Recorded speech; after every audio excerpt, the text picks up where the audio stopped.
Well, Seymour, it seems we put together a baseball team, and I was wondering, who's on first? Yes, not the pronoun, but rather a player with the unlikely name of who is on first. Yes, well, that's just great, Seymour. We've been out here 6 seconds. You've already managed to blow the routine. Sexless freak.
Hello, I'm Judah.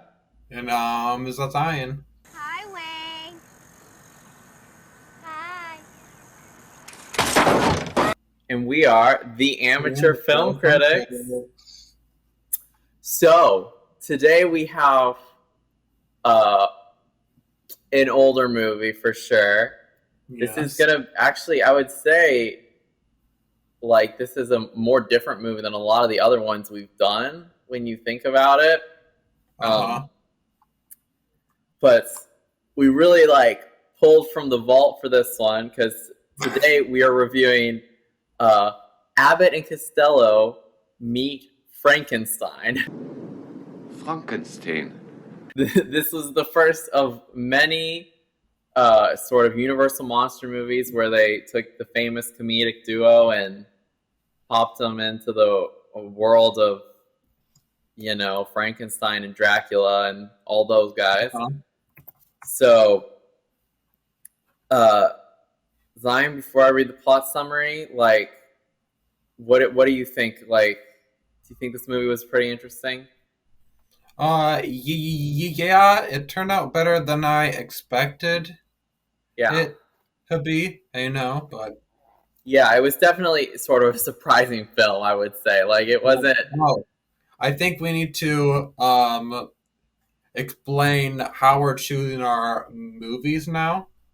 Yeah, so we sort of decided to go. We had a whole list of movies that we were going to review for season 2, all written out and all that. And that list we've done maybe 1 or 2 movies from that list. And so basically, there were movies that we got to see brand new that we wanted to talk about, and then there were we wanted to pick random films for each other to watch, and that's how we came to this film. Yeah, and so I think that's how we're going to do this show now. Is we're just gonna each choose a random film. I think I'm just gonna read the plot summary and get right into it. How's that sound? That's fine by me. All right. In the first of Bud Abbott and Lou Costello's horror vehicles for Universal Pictures, the inimitable comic duo star as railway baggage handlers in northern Florida. When a pair of crates belonging to a House of Horrors museum are mishandled by Wilbur, played by Lou Costello, the museum's director, Mr. McDougal, played by Frank Ferguson, demands that they deliver them personally so that they can be inspected for insurance purposes but Lou's friend, Chick, played by Bud Abbott, has grave suspicions. Now, I would say there's a little more to this movie than what that plot summary gives, but that's still a pretty good basis for it. It's a good basis for the film. The film does go on. Spoilers for this 50-year-old film or so, if you really haven't watched it yet. The film does go on to reveal that there are two women basically, sort of courting or flirting it up with Wilbur, Lou Costello's character, for different purposes. One of them wants his brain because he is apparently so stupid and manipulative that if they put his brain into Frankenstein, Dracula would be able to control Frankenstein. Even though Dracula can already hypnotize people, so that's one thing. And then we also have this other woman who works for the insurance company. I'm from the IRS, and I've come to attack Char. That is trying to use him to find where Frankenstein and Dracula's bodies went. That's that sort of gives a deeper look into the plot. There's also the Wolfman, played by played by the actor who originally played him. Wait, is it a full moon tonight? Oh! Is in this, and he is trying to make sure that Dracula doesn't get away with his nefarious deeds. Yeah. So there's actually quite a bit to this movie for what is just a comedy film in a way. But I think we should get right into the comedic duo themselves, and let's talk about Abbott and Costello. So, Zion, this is obviously sort of their movie. I'm sure they did a lot of writing for the jokes and stuff. How do you think they did in portraying their characters, and how do you think their characters were? Well, I feel like their characters feel a lot like N and such be in a way, which I know you've never watched, but yeah, you're an idiot. I've never seen Ren and Stimpy. You watch, if you know what I'm talking about, or if you watch this and also have seen Ren and Stimpy, then I know what I'm talking about. But okay, so can you since for the people like me who have not seen Ren and Stimpy, can you elaborate on that comparison a little bit? So there is a dumb one and a smart one, and the smart one always, doesn't believe what the dumb one says. But that was the big thing. Because Costello's character Wilbur, who I'm probably gonna very easily forget these names. I did not realize that Abbott's character was named Chick until I read this plot summary. But Wilbur is seeing all the monsters like Dracula and Frankenstein, and Chick is not believing him. But yeah, that is the common thing. I think just overall, for the time back then, I think they were really good comedians. Obviously, comedy has changed and evolved a lot since then. So in today's standards, they seem outdated in a way. But at the same time, there's still this sort of timeless thing about them because of how influential their work has been. So I actually kind of really enjoyed their characters. I gotta say, I enjoyed them too. But going into this, I hadn't really experienced much of Abbott and Costello other than knowing about Who's On First, which I'm pretty sure almost everyone in the world has heard of that, at least in America. But so next, Zion, we have the sort of other title characters, which are the monsters. Yeah, basically. Now, specifically, we have Frankenstein, Dracula, and the Wolfman, who are sort of the main three, and then there's one other one that makes a cameo at the end, which do we want to talk about that one now, or do we want to talk about the other three first? I mean, I guess we can talk about that one now. All right, so at the very end of the movie, Vincent Price's The Invisible Man actually makes a cameo. I never met a monster I didn't like. I can believe it. Like the very, very end. I'm talking like in the last 60 seconds of the movie, he has a line, and then the movie's over, right? So they do go on to actually make an Abbott and Costello Meet the Invisible Man. That's an actual movie, right? Yeah, that's an actual movie that they do. So, like, I just think it's so interesting how Universal was so confident in both of these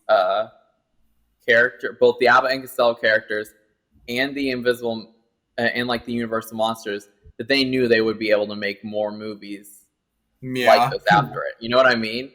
Because you can tell by the way his line goes, like, that they are setting up another movie. I can't remember exactly what he says, but the way he talks, you can tell they're setting up another movie, which is super interesting to me, especially for back then. Even though we haven't seen the other film, we just feel like... Yeah, we haven't seen the other film. It just really felt that way. You get the feeling like they're going to make another one. As far as the other monsters that show up, the very interesting thing about all these monsters is they're played by like their respective like actors who made them famous. So I'm going to try to remember. We have Dracula, who was played by... All right, so Dracula was played actually by, and this is the one I always forget, Bela Lugosi, who is like his performance of Dracula is one of the most famous ones of all time. Apparently, we've actually not seen. Yeah, this is the other big thing. We haven't seen any of the other Universal monster movies, which we want to watch them. We just haven't found a really good way to watch them yet. They're not on any streaming service we have, I think. From what I've heard, like Bela Lugosi's, I might be butchering his name, is one of like the most iconic like portrayals of Dracula. Then we also have the Wolfman, who is played by Lou Chaney. Wait, is it Lon Chaney? Wait, I think I've been saying his name wrong this entire time. Why did I think it was Lou? Oh, okay, it's Lon Chaney. That sounds really wrong, though. I swear I was calling him Lou all day yesterday. Yeah. All right, and then we have Boris Karloff, who plays Frankenstein. And those are all actors that played them in like some of the most classic Universal monster movies, which is so interesting to me. But the actual interesting part, and we both felt this, is that they sort of dulled down the monsters, is what we were thinking, right? Or like they goofed them up. You know what I mean? Right. Yeah, they made them more sillier, is the best way to put it, to work with the idea of the comedy film, I think. Do you want to talk about that, Zion? I mean, I don't know what to say about it, but I mean, from what I've seen, they seem like, you know, in my opinion, they portrayed the monsters like how the monsters are. You know, in my opinion, I don't. Really so you disagree with me then? Yeah. And we're also in a bad place to even discuss this because we don't know how they portrayed. Yeah, I think it might be what we're getting at. What I'm getting at least is that it felt that way because of the surroundings. Like the tone of the movie is not scary at all. There's no dramatic tone to these movies. It all feels very comedic because of Abbott and Costello's inclusion in it. Yeah, in my opinion, the monsters felt like they were the actual monsters. Mamoli, Abbott, and Costello are now interacting with them. Yeah, maybe all except for Vincent Price's Invisible Man. That one felt a little goofy, but yeah. A little goofy, but it might have been the moment, like the surprise moment of him being there, I guess. Yeah. I will agree. Now that I think about it, I think you're right. Because, you know, it's stuff like when Dracula goes like this, do you know what I'm talking about? Like that immediately feels silly because you have Lucas, or what is Costello's first name? Is Costello named Lou? Wait, is that what I'm thinking of? Zion, I'm just having an epiphany. Lou. Costello's first name is Lou. Of course. Okay. That's why I was getting it so mixed up. All right, sorry.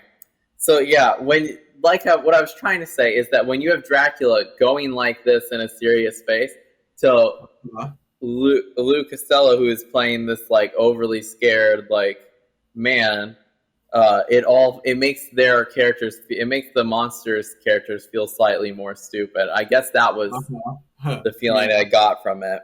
But now that I think about it, I think you're right, Zion. I think they did play them how they were in the other movies. Zion, I like to think that you're a little more of a comedy expert than me. So tell me, Zion, how do you feel about the comedy in this movie? Was it funny? I mean, it was funny, but it just felt like outdated humor. Okay. It was, don't get me wrong, this was still a funny movie. It just seemed like, their comedy style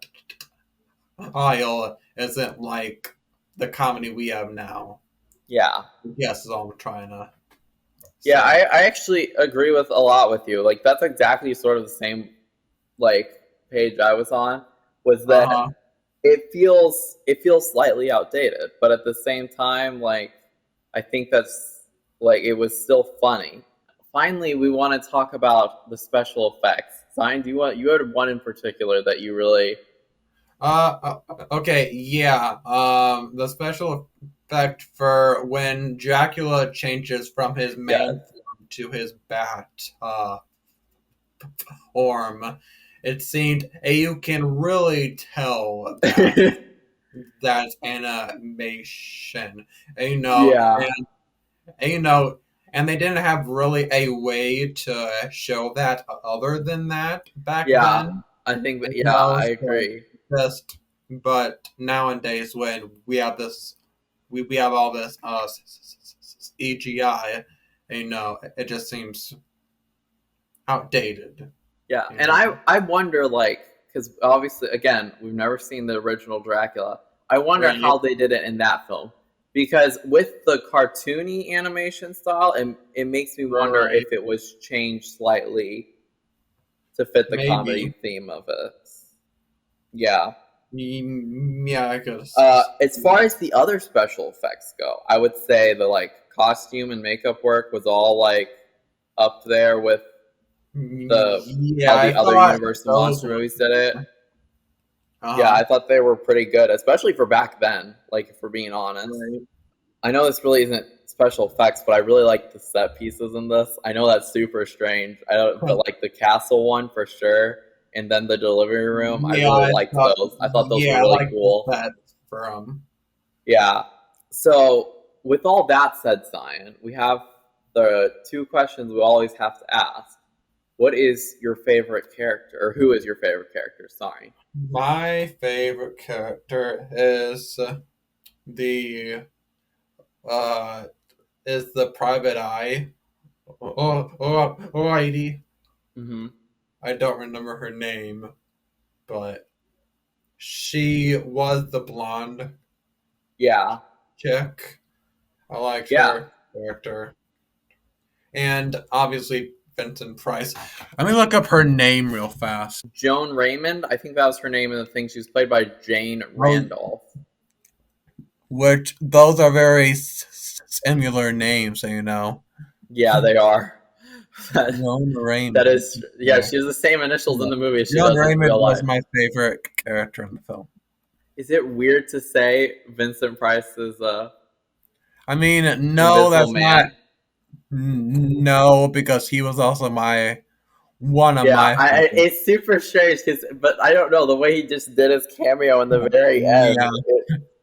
It's super funny, but like super like kind of cool at the same time. I also liked Abbott and Costello, like both their individual characters were very up there for me. Now, Zion, what was your favorite scene? My favorite scene was the animation and the intro of the film. I thought that okay. I thought you were gonna say the animated like Dracula transforming as a bat. I was like, seriously? You literally just talked about how much that special effect was like weird. But okay, yeah, that animation in the beginning is really nice. Actually, that is a fun like addition thing. It makes I don't know. It felt very Disney-esque. Is that like? Yeah. No, I felt that way as well. Yeah. Oh, I would say, ooh, my favorite scene. Um, I like the one when Dracula's coming in and out of the coffin. That was pretty up there, especially with like, you know, the peak one being when he does this. I don't know why, but this little hand motion. Yeah, I really liked the whole scene in that beginning parts where they were where Dracula was sort of messing with Lou Costello there. So with that said, though, that brings us to final thoughts and ratings. So I'm gonna rate this maybe a. What's her name again? Oh wait, if yours first. I'm thinking a 3.5 out of 5 stars. That's about where I am with this film, I think. It was, to give a little thought process in that, I think it's a good, solid film. The comedy is good. It's just, it's a little outdated for us, especially how young we are, I think. And then it actually does mix the two, like these two very different things very well, and I think it deserves props for that. So yeah, it was a good film, I gotta say. Okay, I would give this film 3.5 Joan Haymans out of 10. Oh wait, out of 5. I mean. Yeah, I was gonna say, geez, I didn't realize you hated this movie that much. No, yeah, 3.5 out of 5. That's we're actually on the same page there. Yeah. Yeah. This was again. I think. Do you want to elaborate on that, or were you feeling the same way as me? I felt the same way as you. I would recommend that if you have a free afternoon, this is something fun to watch. It's super different than a lot of other things, I would say. Yeah, I would recommend watch this like around Halloween, probably. Yeah, it's a good Halloween like film too, I would say. Yeah. All right, Zion.